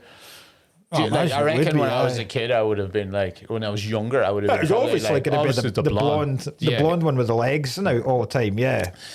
Oh, they're also fucking pervy too, and she's climbing down the stairs. I know, that's some problem. But then there's no way the old dude, Joey the Lips, is pumping all three of them. What the fuck was that? There is literally nothing he offers. Yeah, disgraceful. Because I get, right, if you're a proper good, he's not a good looking older guy. Yeah. Right? He's got a fucking ponytail and a moustache. Yeah. But then he rides a scooter. Yeah. Like, so there's nothing that's attractive to these 20-year-old women about this mid-50s guy who's clearly bullshitting all the time. I know so many people, by the way, that do his thing. I know a guy that is always like, oh, I'm a session player at Chuck Berry. I was like, fuck off. That's the musician's form of, I could have played for Ireland, but I got injured when I was 18. Yeah, when I was 16. Aye, it is. Because I know someone who did that too. Yeah. He said a wall fell on him. Do you know who was supposed to play him? Johnny Lips? Bob Hoskins initially. Oh, really? Yeah, which I don't think would have worked. That'd be worse if Bob Hoskins was pumping them free. I know, but they also it was almost Van Morrison. Jesus. He tried to get Van Morrison in it, right? And he was playing that part. And Van Morrison is such a fucking pain in the arse. And he kept saying to them, I don't think they should do soul songs. I think they should do Van Morrison songs. And it's like a Van Morrison cover band. Right. And they just went, a fucking ridiculous idea. But he kept pushing it, and eventually they told him... We'll have to... Right. Well, let's get this out of the way, because Glenn Hansard's in it. Yes. Right. And he's not a nice guy in real life. No. Everyone knows The accusations. What are the accusations? Well, there's not. They're more of Twitter accusations, Right. but it's very commonly known. He's not a nice guy. Right? Can't get sued because he's already doesn't like me. Right? Glenn Hansard doesn't like Oh, you. How does man. Glenn Hansard know who you are? Well, there was 2 birthday parties. There was a little restaurant in Dublin called the Steps of Rome. Right, and I went for I must have been about 20. Went for my 20th birthday, and there was 2 birthday parties in there. It was me and Glenn Hansard's. And Glenn Hansard started hitting on my girlfriend. Right. And that would make a lot more sense with accusations too, but the ages. But anyway, so he starts hitting on my girlfriend Amanda at the time, right? And she was like, and it was I was infuriated because she loved Glenn Hansard. Yeah. So this is a dream come true for her. And she wouldn't talk to me for a couple of days after this, even it was my birthday, because he's saying, and I was like, you two, I came up to them at the bar going, you two getting on all right? Right? So all Glenn Hansard's mates are kind of whatever, they're looking. What age is he then? What age is he now? I don't know. He's probably not as old. He's bound to be in his 40s now. Right. Sorry, hold on. Glenn Hansard, by the way, went out with the little girl that he did the film once with. So it's not even hidden. Right, okay. So he did a Woody Allen job there at least. Right, okay. You know, he's dating that fucking young Ukrainian 14-year-old in that Oscar-winning one. Okay. Right, so like that's not an accusation. That just happened. Right? Yeah. But he was going out anyway. So he starts chatting up Amanda, and I kind of said, you two getting on well. And he goes, oh, is this your brother? And I was like, I do some fucking dreadful things to my sister, if so. And then he was like, it got proper tense, and Amanda's like, fucking out of here. And it got very tense. I can't really remember the rest, but it wasn't good. Mm-hmm. They kind of had to sit us down in separate tables. Right. And I was like, oh, rat cunt. I fucking hated the Frames too. I really hated. I really know them that much. Yeah, they're just. Do you know what? It's one of those things, and I'm going to say this: Ireland has so much brilliant music, especially at that exact time, and that was always ones that just seemed to have got there by proxy because they were fucking one song, and the one song isn't that good. Yeah.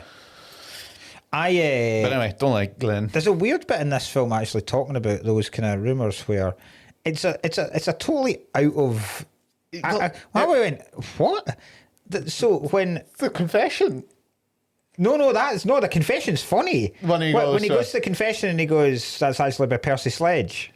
No, that's probably the funniest part of the film. That's very funny. That's very well written. That's so fucking. When he goes, I can't stop when I'm supposed to be doing my study and I can't stop practicing When a Man Loves a Woman by Ray Charles. He goes, actually Percy Sledge. Yeah, that's really funny. I had the record. No, I meant the one where he goes, not the record, when he just goes, oh, I'm a bit embarrassed, and I think about your thing. He goes, no, it wasn't a confession, it was a confession. He goes, I'm a bit embarrassed now because she's still in school. And I was like, when he's teaching him how to play the sax, and he goes, just imagine it's a nipple. Oh man! And he's like, I can't really concentrate because and whose is it?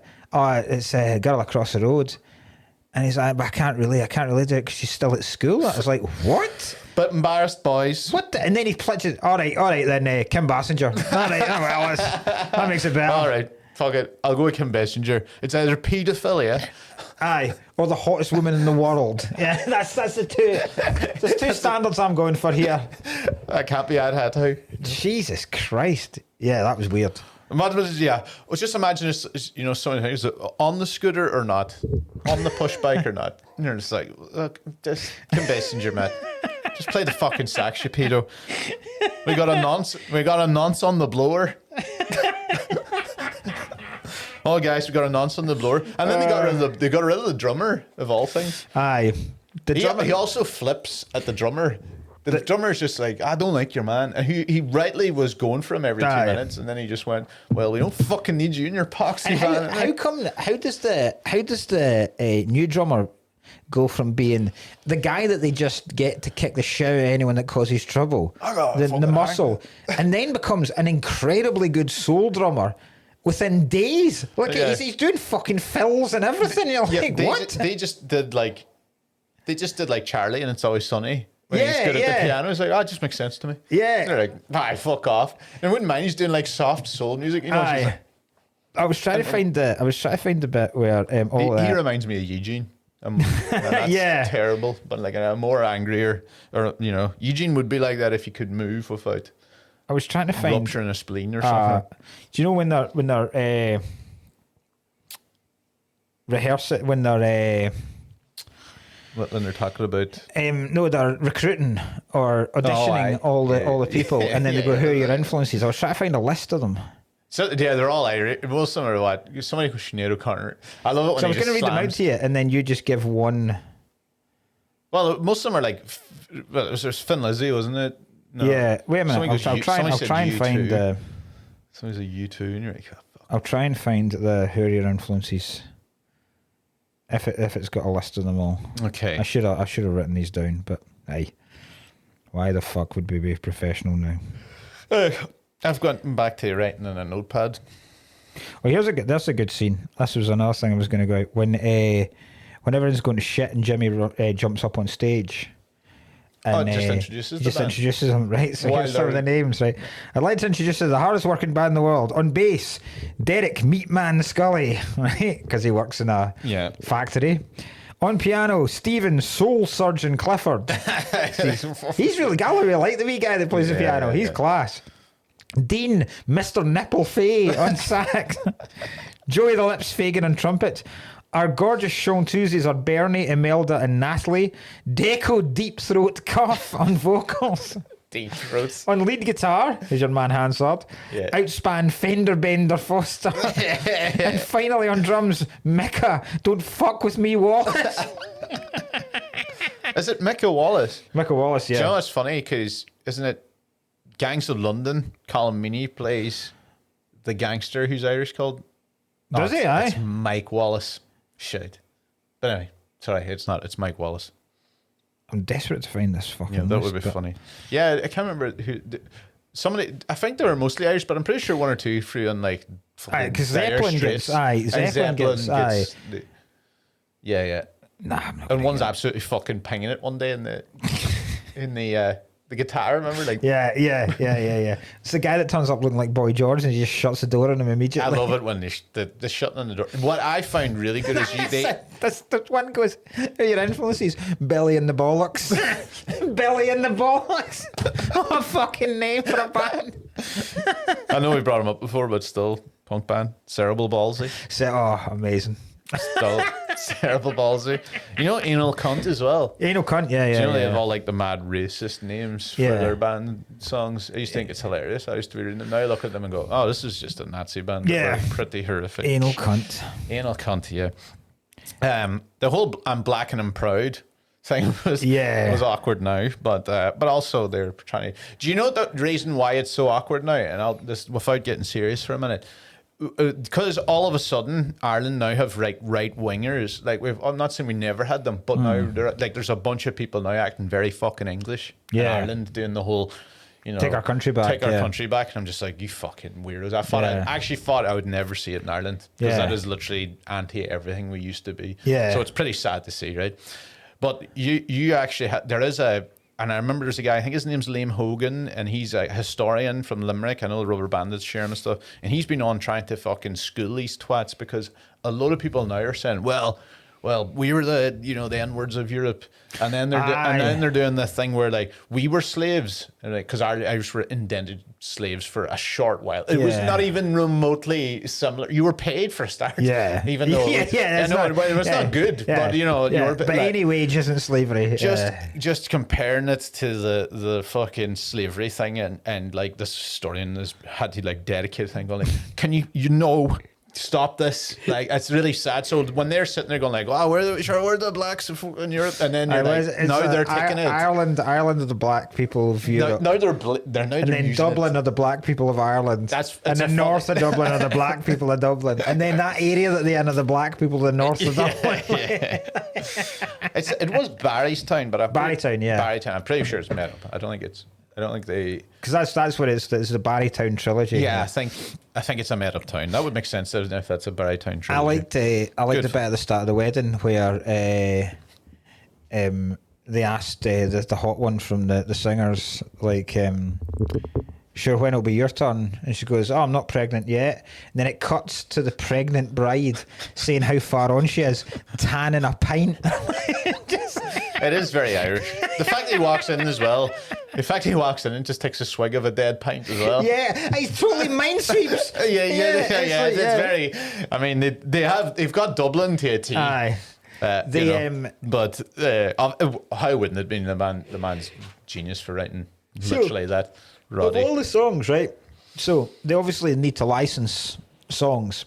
Until we started doing this podcast, I never realised how much of a film's budget goes on licensing songs. Right? Because they do make a huge amount, right? That's why some just go, I'll pay that money for you to make me a score. Yeah. You know? Yeah. And that's why, like... But even at that, there's still songs on top of it. I think I read something about that's why Tarantino, because he loves that music anyway, he'll go for... Because, older, you're not going to get, like...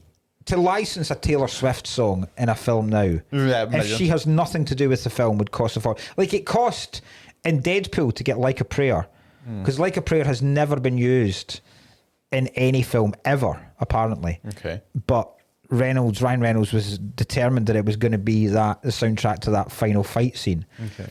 And they had to pay so much, and he had to go and meet Madonna and show them the rushes of the film to show her how the song was going to be used in the film, right? So that would be a pain in the arse. So, but obviously in this kind of film, they would need...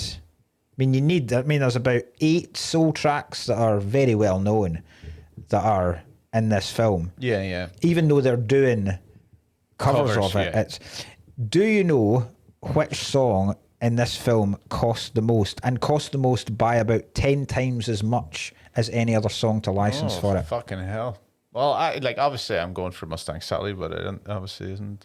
So none of the soul songs cost very, very little. Okay. Very, very little. It's at one point, Jimmy Rabbit sings the first line to All You Need Is Love. Oh yeah, when he's making a cup of tea and he either sings the first line of the chorus to All You Need Is Love by the Beatles. Fuck's sake. And that cost more. That cost more than the rest of the songs put together just to have that. And you go, leave it out. Fucking leave it out. Leave it out. It's not literally, that just mention the Beatles. You don't need to sing the bit. Yeah, fucking hell. There's a bit where he goes, remember, who is it? I'm blind without my glasses. And he's like, so's Ray Charles. Get out there. Great. I have a couple of other little things. Yeah, I'll go, Jimmy has no cam whatsoever. Most of them don't. Yeah, he's like, how are we professional if we haven't been played? The guy goes, how are we professional if we haven't been paid? And he just fucking loses it. You know what? Fuck the lot of Yeah. stuff like that. Yeah. Because he is kind of shafting them, Jimmy, as well. Yeah. Like, none of them are coming out of this. Nobody in this film has good intentions for anyone else. No, all in it to get shagged. Apart from the wee guy, there's so many horny guys in this, by the way. Oh, unbelievable! Pretty much a whole cast of horny guys. The entire band are wee horny guys. Yeah. I don't actually have anything else. Do you know which band every single member of which Irish band are in this film? What? There's one Irish band where every single member of the band play a character in this film. The Coronas. No, close. This is gonna be fucking. It's not a. If you're gonna say it's not a joke, I swear. I don't know. It's the Corrs. Every single member of the Corrs is in this. No. Andrea Corr is his wee sister. Jimmy Rabbit's wee sister. Jim Corr is playing in one of the bands. You know the band that come to audition. The Corrs are in all this. You know the band that come to audition? They're almost like a kind of doo-wop kind of group. He's one of them, and the other 2 Corrs are either in the crowd scenes or they're in the audition scenes as well.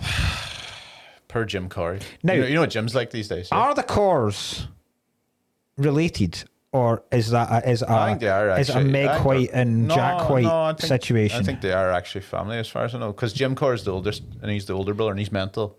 Right. Oh, no, he's mental now. He's a proper conspiracy theory guy now. Yeah, I saw the last thing I saw about him was during COVID, was him taking a video going into like Do you know, like at the very start of COVID, when it was like the vaccine centres were basically in big gazebos? He was coming in just taking. He goes, "What's this? What's all this?" And there's just people going, "Get out of here! Is that Jim Core?" Run away! When did you Run away! Come on, leave me breathless. They have some good songs still, of course. Who else? Bewitched. I used to. You look like my dad. I used to be not obsessed. That's a very strong word to use, Nelson. Obsessed. I used to fancy the shit out of Andrea Corr. Is she the main one? The main singer? See, when they first came out and I was at early uni, I was like, Jesus H. Christ on a bike. It's such a funny. Good it's God. such a funny because like nowadays, like.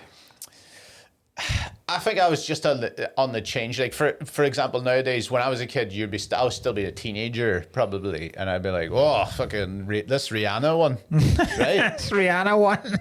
Oh, that's fucking Rihanna That's one." Rihanna one with our fucking brawly. Wait. Who was mine's when I was a kid? Mine's were Gwen Stefani. I was fair. a Gwen Stefani. Gwen Stefani, no doubt. Gwen Stefani or Gwen Stefani. No doubt. Banana, No, I was older then. I mean, Aye. it was So no doubt Gwen Stefani. No doubt, Right, and aye. fucking Evie. Her and Eve. Aye. First song I ever got a lap dance to. There you go. Let me blow your mind. It wasn't by any of them though. Fucking blew my cock off. It was by your man Andrew Strong. Aye, fucking like, yeah. And what I'm saying is, it's quite funny when someone like the chorus, Yeah. when it's like, I'm not saying innocent, but more of an innocent vibe. Oh, aye. They were never. It's like you're They were sitting there never going, sexually provocative. The "Fuck chorus, me, like. look at the fucking arse on the one in Clannad. You're like, oh. Sitting ripping the heat up at the end. Yeah, exactly. I'm surely there's other choices. It feels like you're making a statement. But see, the difference was, right, at that time, if you were in any way a female celebrity, you would at some point be in FHM.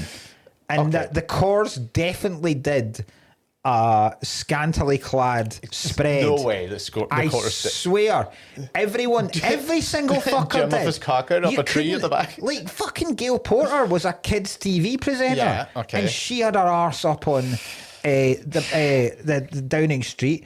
That there was literally, I swear, if you were in any way a female celebrity and good looking, at some point you would just paid a lot be of at the money. very least in a bikini and bottoms in Yeah. FHM, guaranteed. No one escaped. No one It was escaped. they literally would get They were every doxing single everyone. person in. It was insane. Fucking Gillian Anderson, for Christ's sake. Like, do you know what I mean? Like, Yeah, fair Zoe enough, yeah. Ball. Like, every single Claire person. Balding. Yeah, you didn't need to be Okay. an actual sex symbol in your job. They weren't like Hollywood stars. Okay, Anyone that was on British television that was hot as fuck. Oh, do you know eventually- what? Do you know what was? And this is terrible, but you know they were fucking pushing that horrible one when I was a kid. When I was a kid, but like when I was a teenager, like Nuts magazine and Helen Flanagan. Helen Flanagan. Aye.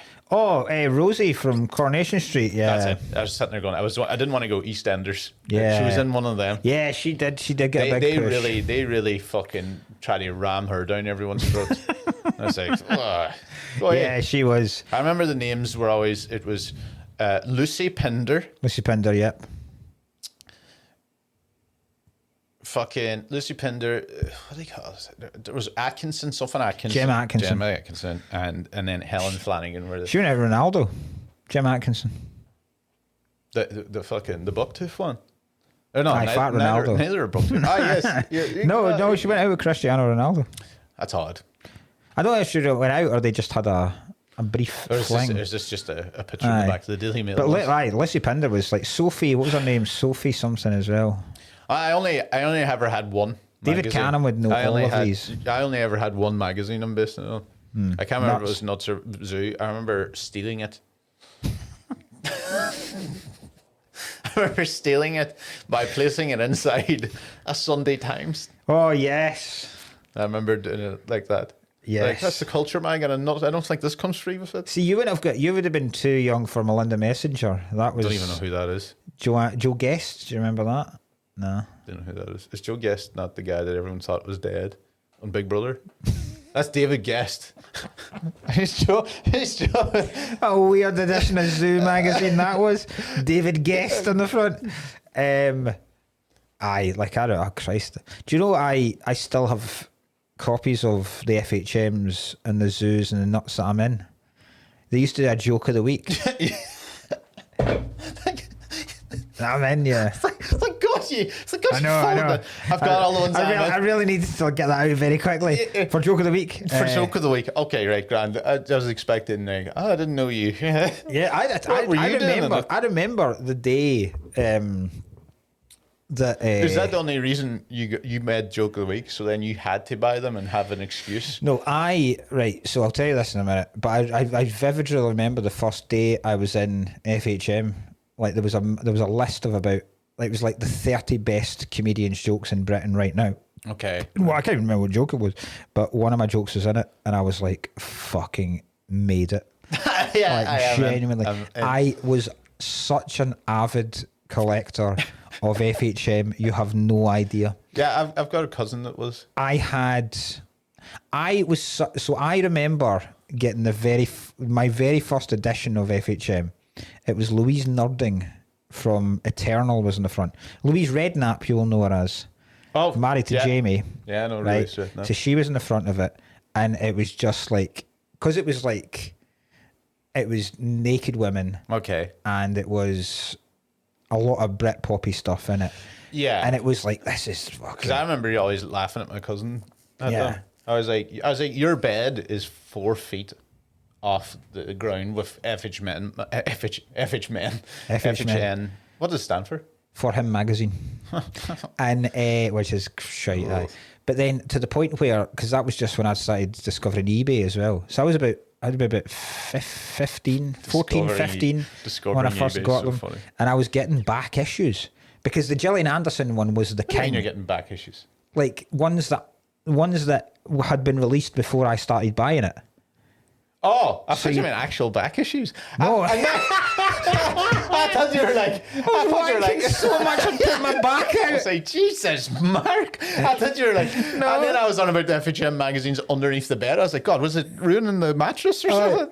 So I was getting, I got the Pamela Anderson one. I got the Gillian Anderson one from the back in the day. Yeah. And when I first went up to uni, I maybe had by this point about 80 copies, and I remember taking them with me to uni, right? So loading 80 magazines into my dad's car, right? And then I'd have them stacked up in order against the wall, and then they came back from uni, and I subscribed. So I initially subscribed to the point where I would have to go to the W.H. Smith to pick it up, and then mail subscription. So I used to get it delivered. So you'd get a couple of days before it got released in general sale, and I would get it delivered to the house.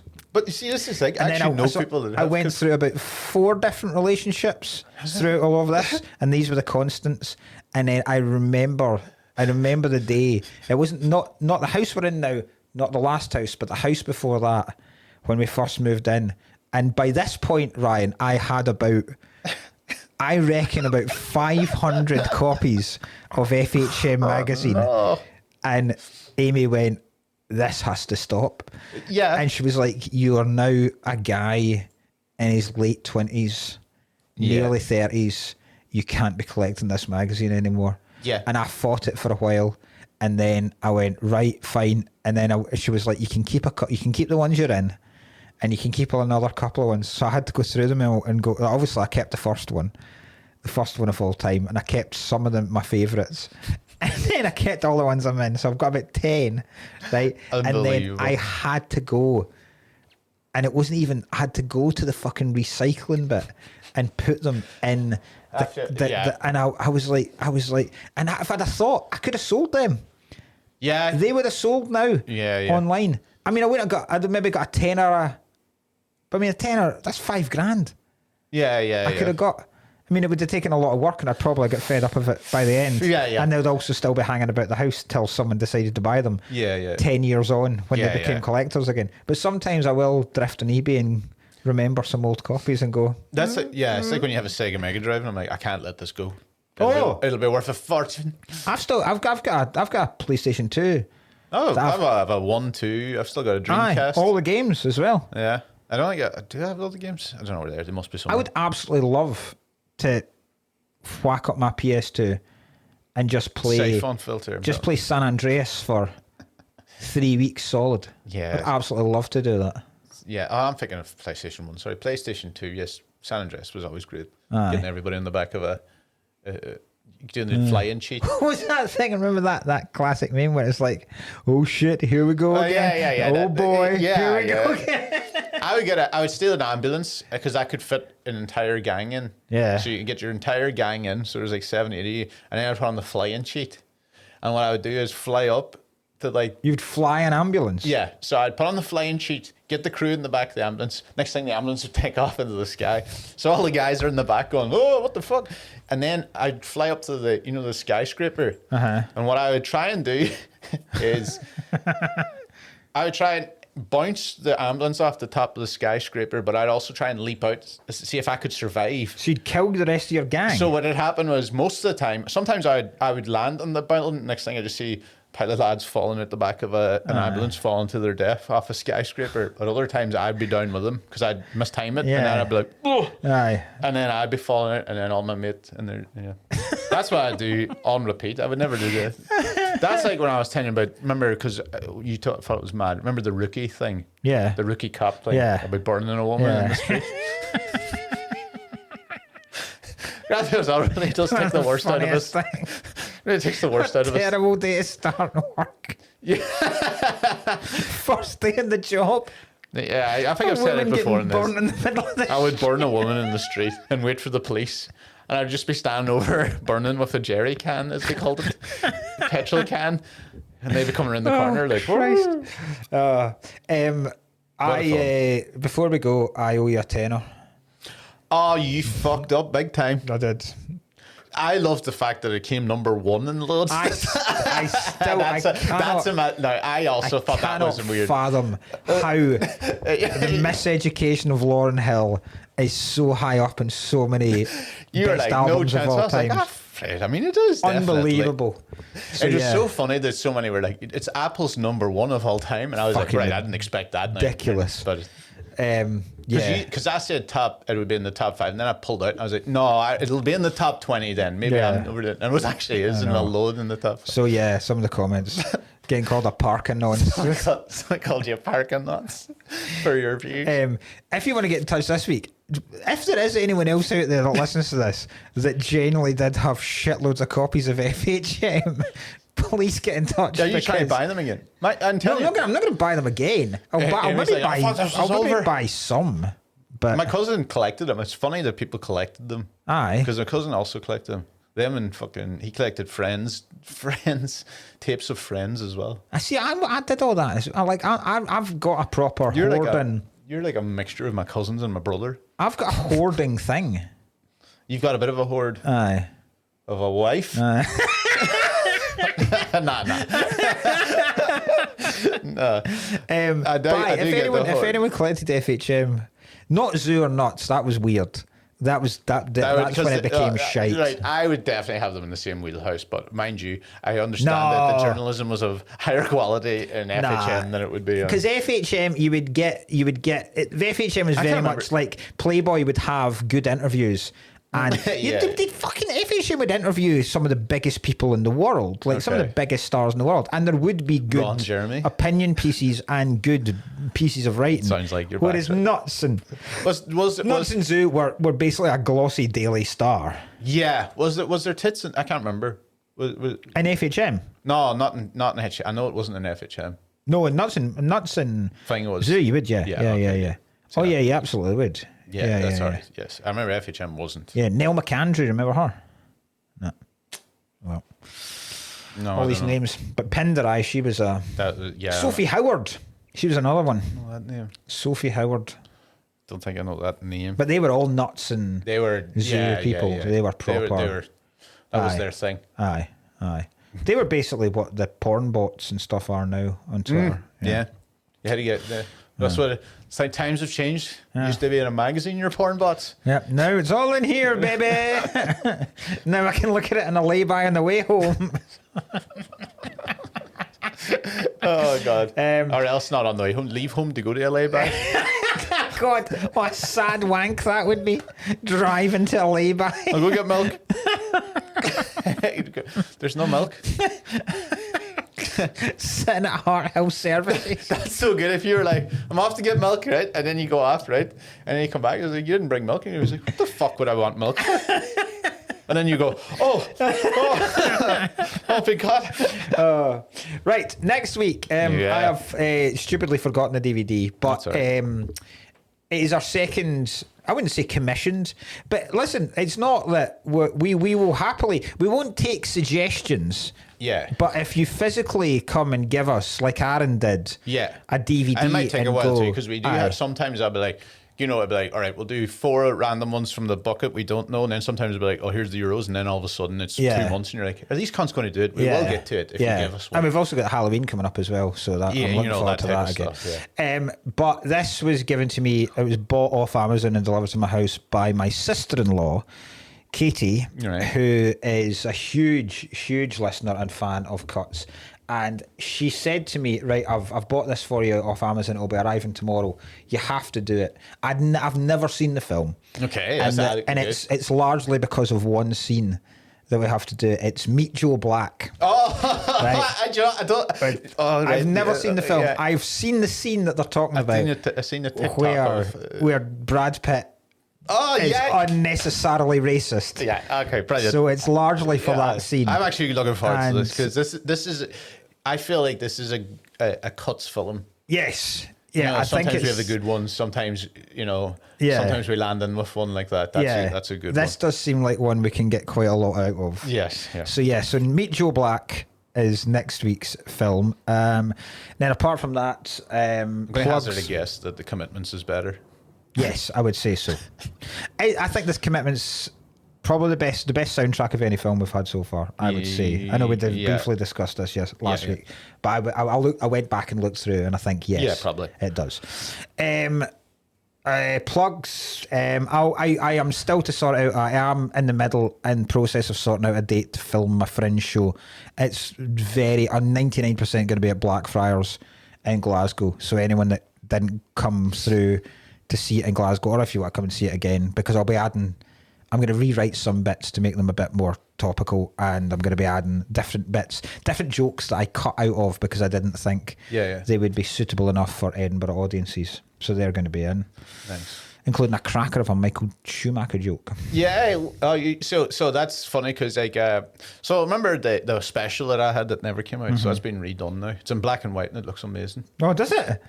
And I was like, I didn't want to do it. Everyone's convinced me to do it, and I didn't want to do it because Bill Burr, and I fucking look like the cunt now, has done a black and white special.